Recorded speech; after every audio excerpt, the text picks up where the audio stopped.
Un instante contigo, con Danis Rodríguez.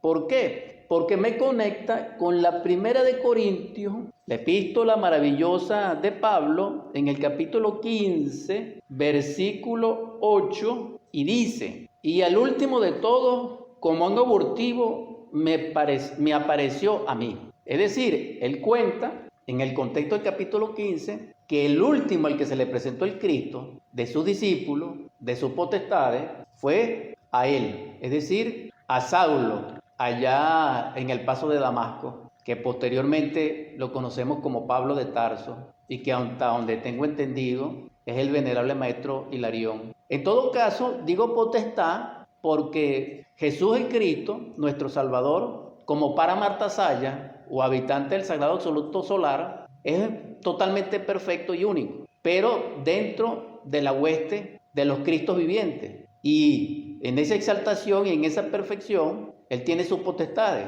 Dentro de esas potestades, nosotros conocemos 12, que son los 12 discípulos. Sin embargo, aunque Pablo no se reconoce como una potestad, desde el punto de vista simbólico lo es, porque es una parte del ser que debidamente desarrollada y perfeccionada nos lleva a nosotros a las alturas de el predicador, igual que Salomón, igual que Moisés, igual de los grandes predicadores que nos presidieron en el curso de los siglos y que eran hombres verdaderos, no máquinas humanas. Entonces, cuando dice allí abortivo, deviene lo contrario a la palabra que dije del nacimiento, porque un aborto es un nonato, es un no nacido, no importa la causa ni el motivo, que no es lo que quiero expresar como tal, sino que en el símbolo abortivo deviene la indignidad, es decir, ante el estado del arrepentimiento se encuentra la realidad viviente de comprender que nada somos. El único, aquella persona que sea capaz de llegar a ese estado de psicoanálisis, de darse cuenta por sí mismo, en forma natural y espontánea, que nada es y que no es nada, esa persona ya llegó el instante de su destello o su primero destello al despertar de la conciencia, porque luchará y le dará prioridad a su vida para que el ser sea en él. Cuando digo esa expresión estoy hablando filosóficamente, pero si lo digo en el sentido teológico, sería cuando esa persona se dé cuenta que nada es y que es por el ser, ese ser es Dios en él. Y entonces ese Dios en él inmediatamente se conecta y desde allí esa conexión es irrompible. Y entonces tenemos la relación hijo futuro padre. Y esto es algo mirífico, porque la enseñanza del Cristo es que seamos hijos y que le obedezcamos a nuestro Padre. Entonces, en el estado en que nosotros somos abortivos, pero no lo sabemos. Claro, no quiero ofender a nadie, mis palabras no llevan ni esa intención, ni esa descripción, sino que simbólicamente en el lenguaje terrible de Pablo, él dice ante la majestad de su Dios, porque está lleno de defectos, y él lo enseña en las otras epístolas, y dice, aunque soy abortivo, o como un abortivo, a mí se me aparece de último. Es decir, que en este caso es postrero, Pablo es postrero. Entonces los que nos consideramos abortivos, a la luz de Pablo quiero decir, somos los postreros. Pero el Cristo dice ahora que los postreros serán primero. ¿Y dónde dice eso la Biblia? Lo dice en el Evangelio de Mateo, en el capítulo 20, versículo 15, 16. Dice allí, no me es lícito hacer lo que quiero con lo mío, o tienes tu envidia porque yo soy bueno. Así los primeros serán postreros y los postreros primeros, porque muchos son los llamados, más pocos son los escogidos. Esto fue en el contexto de cuando la parábola aquella del padre de familia necesita unos trabajadores para la viña. Y entonces él va contratando a la tercera hora, a la sexta hora, a la novena hora, a la 11ª hora, a jornaleros. Pero él termina pagando primero los postreros, es decir, cobraron primero los de la 11ª hora un denario. Y cuando llega a cobrar los de las 3 o los primeros, también cobra un denario. Entonces el que es primero, el que trabajó todo el día, se enfrenta al señor de la familia y le dice que por qué le paga igual. Y entonces llega el señor y le dice, yo no te estoy faltando, palabras más, palabras menos, pues, porque yo te estoy pagando lo que acordamos, un denario. Ahora, ¿qué significa esto? Algo maravilloso, que aparece la palabra envidia Y aparece también la palabra más pocos escogidos. Pero hay un detalle, que aquí el Señor escoge es porque es su voluntad, no es por mérito.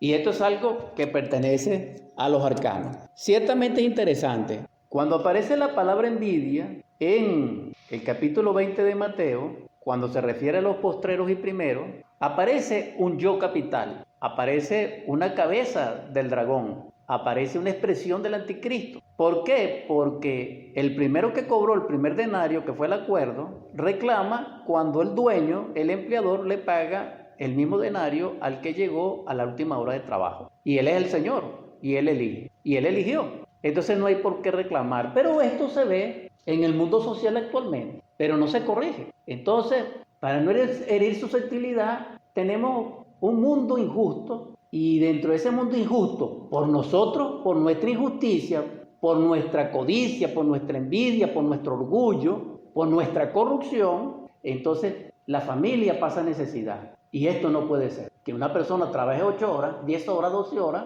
y que lo que le alcancen entristece a la familia. Eso le rompe el corazón a cualquiera, porque yo lo he vivido. Yo he trabajado 14 horas y he estado sin trabajo. Ahorita no estoy trabajando. La pregunta es, ¿esto puede ser resuelto? Sí, pero mientras este yo de la envidia dirija, mientras este yo del orgullo dirija, mientras la corrupción dirija, estamos perdidos, hermanos y hermanas. Aquí no vale ni sindicato, ni Estado, ni leyes sociales, ni laborales, porque el yo la sabotea. Esa es la verdad. Por eso es que en la voz poderosa de quien clamaba en el desierto Elías, le decía a los soldados, arrepiéntete. Le decía al ladrón, arrepiéntete y trabaja honradamente para que deje a tu semejante. Y le decía a los indignos, ¿quién os ha dado el espíritu de arrepentimiento? Que acudís a mí. Imagínense ustedes, entonces claro, yo no estoy hablando aquí contra nadie, no se preocupen, tranquilo, estoy hablando de mí mismo, que yo sí sé que tengo agregado psicológico. Entonces, cuando ustedes se den cuenta que tienen agregado psicológico y en este caso tienen la envidia, entonces ya uno ama a su semejante,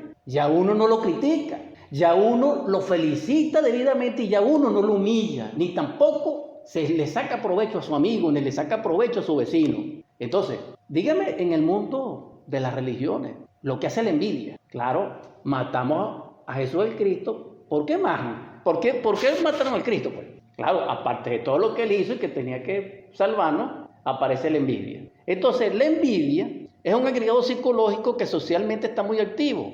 Y en esa actividad nos ha llevado a nosotros al abismo. Y dentro de esa envidia está, dijéramos, servir de tropiezo a nuestros hermanos. Y esto no puede ser en el ser. Es decir, en la rectitud de la vida, en la humanización, en la sabiduría del corazón, en el amor, en la virtud, esto no da lugar. Ahora bien, cuando la promesa es que los postreros serán primeros y los primeros serán postreros, ¿qué podemos nosotros comprender y compartir de esta palabra dentro del contexto de llamado eres? De que se nos llama, no importa el tiempo, no importa la distancia, no importa la edad, porque el que va a determinar la debida selección o elección o la palabra cumplida, muchos son los llamados y pocos los escogidos.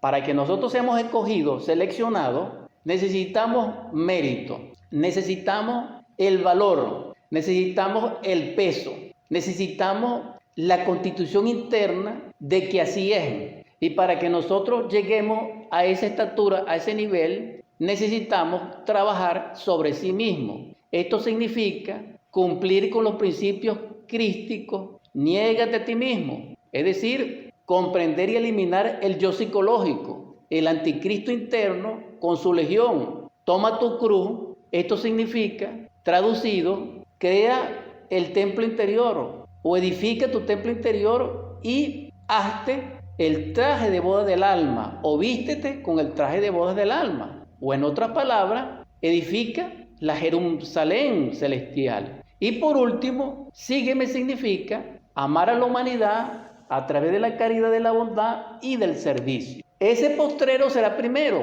porque hizo el trabajo. Y ese primero será postrero porque en algunos casos aplazó el trabajo o no dio la talla o no reunió el mérito, pero en todo caso lo que define esto es el trabajo. Por eso el contexto de Mateo 20 está dentro del jornal. Y fíjense ustedes, aparece la hora tercera, aparece la hora sexta, aparece la hora novena y aparece la hora onceava. Aparecen 4 horas significativas. Y son números interesantes porque sería 3, sería 6, sería 9 y sería 11. Mucho se ha hablado de estos números.